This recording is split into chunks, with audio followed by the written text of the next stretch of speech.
हमारे यहाँ पर जो विधायक रहे हैं, कांग्रेस के विधायक हैं, घाटोल से, बांसवाड़ा से और कुशलगढ़ से, तीनों विधायकों को भी मैं धन्यवाद देना चाहूँगा। दोनों पार्टियों के पदाधिकारी जिन्होंने दिल से साथ दिया उनको धन्यवाद देना चाहूँगा। आम जनता को धन्यवाद देना चाहूँगा। आम वोटर जो दिल से मेरे लिए राजकुमार बन के काम किया, इन सभी को धन्यवाद देना चाहूँगा। ये जीत मेरे अकेले की नहीं है, ये जीत प्रत्येक कार्यकर्ता की है, हम सब की है। और मुझे खुशी इस बात की है कि लोगों ने विश्वास जताया और मैं 5 साल पूरी कोशिश करूँगा कि इस विश्वास पे, इनकी जो उम्मीदें हैं, इन उम्मीदों पे खरा उतरेंगे। और एक शानदार प्रदर्शन रहा। मैं विपक्ष के लिए कहना चाहूँगा कि आप सबके दिमाग में से ये निकाल दे कि ये लोकतंत्र है, राजतंत्र नहीं है। यह जनता की चलेगी, जनता की भावना के अनुरूप काम करेंगे तो ही चल पाएंगे। और इस बार बांसवाड़ा डूंगरपुर की जनता ने यह एहसास करा दिया। और हम हर बार कहते हैं, एक वर्ड यूज करते हैं, हमने रगड़ा निकाल दिया। चुनाव से पहले जिस दिन नामांकन भरा था उस दिन कहा था कि आप कितने भी हेलीकॉप्टर उड़ा लो, पीएम बुला लो, सीएम बुला लो, कुछ भी बुला लो, लेकिन यहाँ की जनता और हमने ठान लिया है कि बांसवाड़ा डूंगरपुर और बागीदोरा उपचुनाव में हम रगड़ा निकाल देंगे।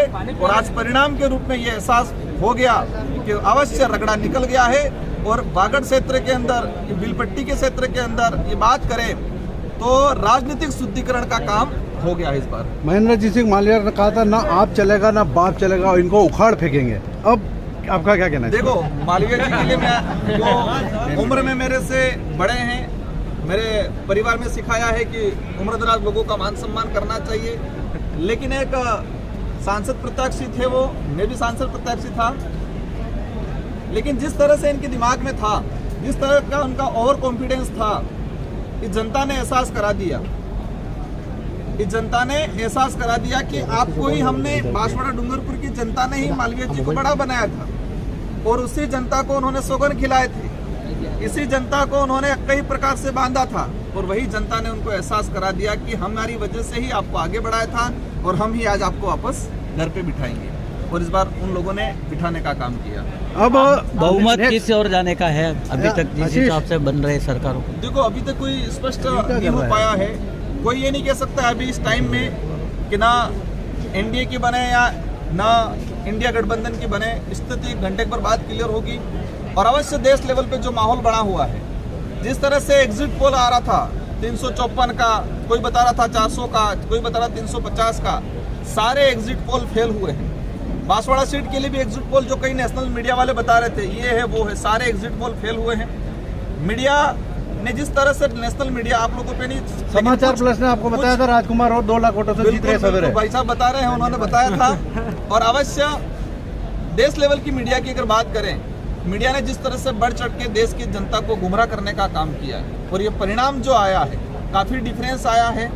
और अवश्य जो स्थिति बन रही है, इंडिया गठबंधन की सरकार बनने की पूरी संभावना है। अब आपने वालों विधायक सीट खाली हो जाएगी, उस पर किसको नया? देखो, हमारी व्यवस्था है। आपने जोरदार सवाल पूछ लिया।